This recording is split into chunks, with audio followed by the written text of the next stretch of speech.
Olá, meninos. Nós hoje vamos conversar um pouquinho sobre métodos de imunodiagnósticos aplicados à prática laboratorial, tá? A gente não pode esquecer que quando a gente for falar desses métodos imunológicos, a gente vai aplicar em duas vertentes.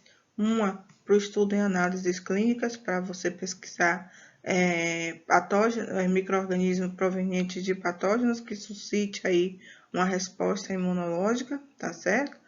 Então, você pode pesquisar, nesse caso, anticorpos, ou você pode pesquisar antígenos, você pode pesquisar moléculas do complemento originados da resposta imunológica. Você pode pesquisar alguma outra partícula ou alguma outra células que estejam envolvidas e comprometidas com a resposta imunológica.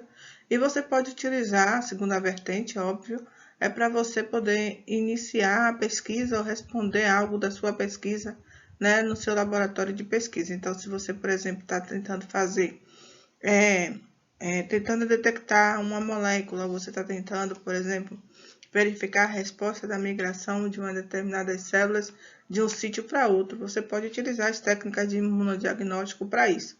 Isso a gente tem uma aula que a gente vai trabalhar sobre isso e que a gente vai abordar melhor esses parâmetros que são importantes aí para a gente poder entender os métodos de imunodiagnóstico, tá certo?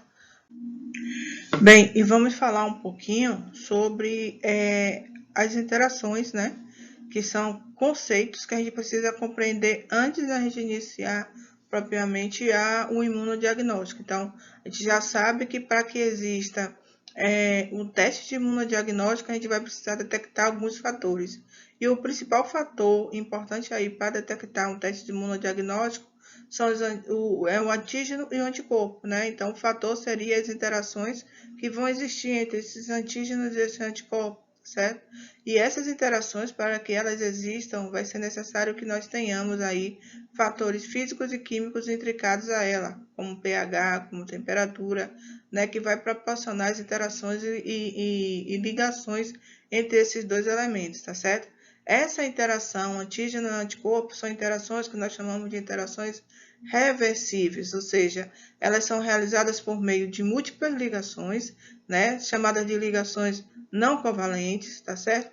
E essas múltiplas ligações, né, que são geradas a partir dessas ligações não covalentes, podem ser do tipo ligações de pontos de hidrogênio, ligações iônicas, tá certo? As ligações hidrofóbicas que podem existir e as interações de Van der Waals também, tá bem? Todos esses elementos vão ser importantes aí para poder conduzir essas interações entre antígeno e anticorpo, né?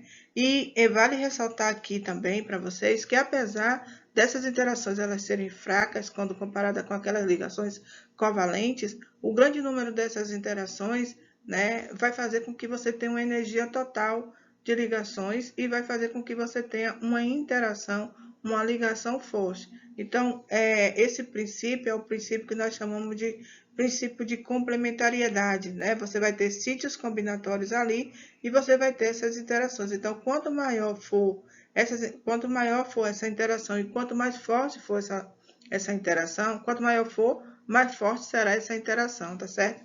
Então, nesses sítios, a gente vai verificar que vai existir, né, forças, né, que serão forças chamadas de forças atrativas, e a gente vai existir também forças que nós vamos denominar de forças repulsivas, tá certo? Lembrando sempre que essa ligação entre antígeno e anticorpo, ela vai ser reversível, ok? Bem, e a partir dessas interações, né, reversíveis, que vão serem geradas através dessa combinação entre o antígeno e o anticorpo, a gente tem algumas definições que a gente precisa definir, como, por exemplo, a afinidade. O que seria a afinidade? Seria a força que vai existir, né, entre a reação de um determinante antigênico e um sítio combinatório de um determinado epítopo, tá certo? E essa afinidade, ela vai ser exatamente o somatório de duas forças, que seria a força de repulsão, tá certo? E a força de atração, tá certo? Essas duas forças, elas vão se combinar em um sítio, tá, de ligação de anticorpo e um único epítopo antigênico, e isso vai fazer com que você tenha ali aquela complementariedade que a gente falou no slide anterior, tá bem? Então, quando a gente fala de afinidade, a gente pensa que apenas em um sítio combinatório você vai ter um anticorpo se ligando a um epítopo, tá certo? Então, essa afinidade, ela obedece essa lei aqui, que é a lei chamada de lei de ação das massas. Você tem um antígeno, você tem um anticorpo, e você tem uma constante aqui de afinidade que vai fazer com que essa ligação ela seja reversível. Em algum momento você tem a força de atração e você vai ter, em um segundo momento, a força de repulsão. E essa força das massas, ela te diz que o somatório dessa vai gerar uma constante de equilíbrio de K1 e K2. A razão entre K1 e K2 vai ser igual ao somatório do complexo antígeno-anticorpo em razão da dissociação desse antígeno e desse anticorpo, tá certo? Essa figura aqui do lado, ela ajuda a gente a entender um pouquinho melhor. Deixa eu pegar aqui meu passador aqui para vocês verem melhor, né? Porque você tem aqui, a gente dá para observar que você tem aqui uma alta afinidade, tá? Que vai existir entre o complexo antígeno-anticorpo. E essa afinidade, ela tende a se manter unido, né? Por que que você tem essa alta afinidade aqui? Porque elas são bastante complementares. Dá para você perceber aqui, ó, que você tem aqui forças, né, que estão sendo regidas no sítio específico, tá certo?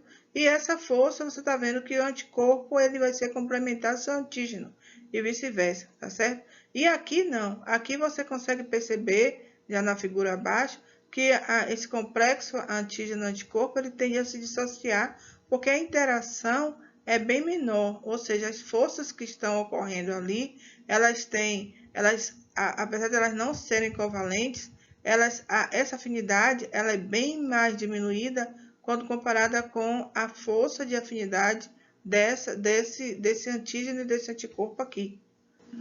E o que é que vai fazer com que essa daqui, né, essas forças aqui, esse complexo antígeno-anticorpo tenha uma maior afinidade do que esse complexo aqui?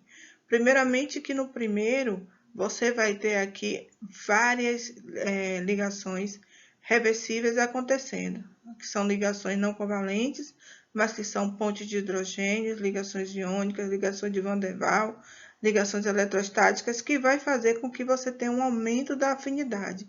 E você aí, com isso, você vai ter um aumento um aumento da atração e uma diminuição da repulsão.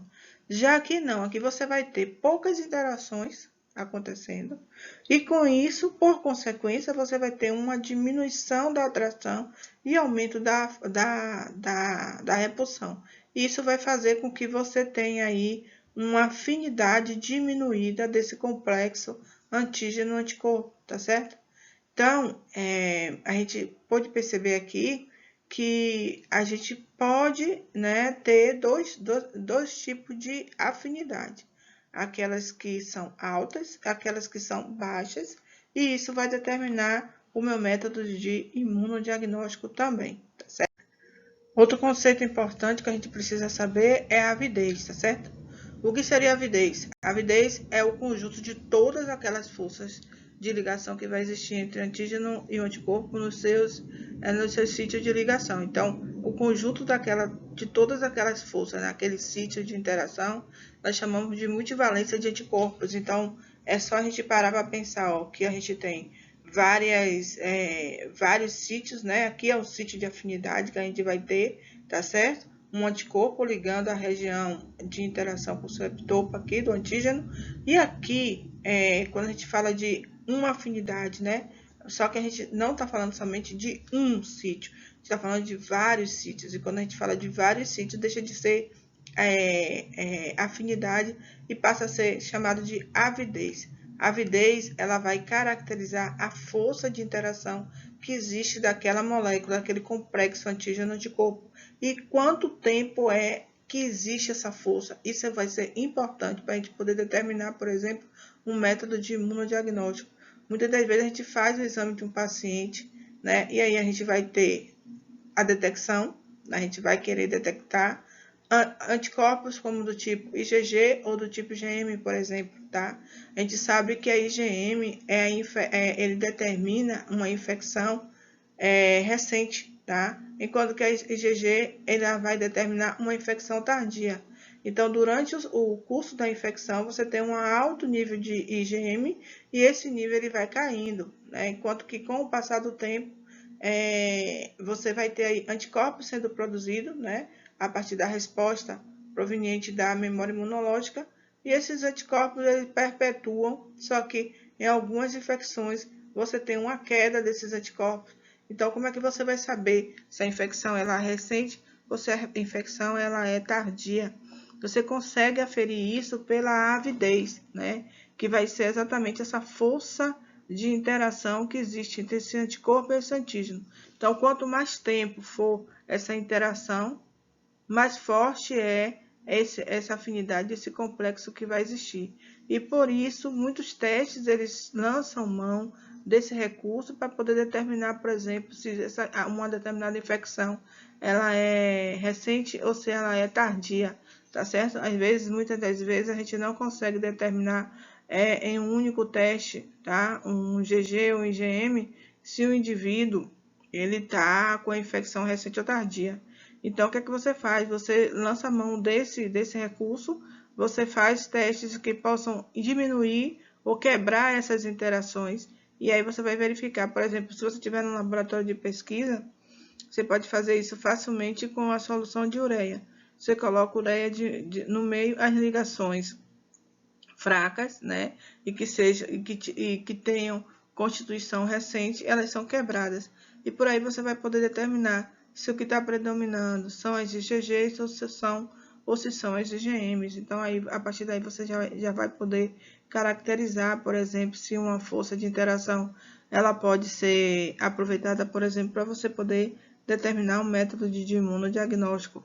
Os métodos de para detecção, por exemplo, de anticorpos contra toxoplasmose, rubéola, citomegalovírus, eles acabam se baseando nessa técnica aí de avidez para que a gente possa determinar se o indivíduo ele foi exposto e entrou em contato com esses patógenos ou não. Outra definição importante é a de especificidade. Observe que você tem vários anticorpos aqui, em específico o anticorpo A, B e C, e cada um desses anticorpos em seus sítios de complementariedade, eles se ligam aos seus antígenos em especial.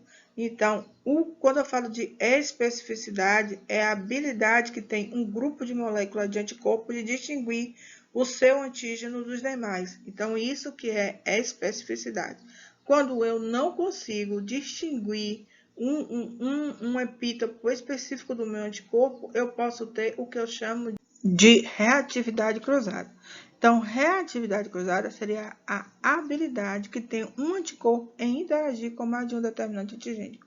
Então, aqui você percebe que você tem um anticorpo A, que ele vai se ligar ao seu determinante antigênico no sítio de complementariedade A. No seu anticorpo A se liga ao seu antígeno A. Já aqui, esse mesmo anticorpo A, né, ele vai se ligar aos antígenos B e aos antígenos C. Isso gera uma reação cruzada ou uma reatividade cruzada.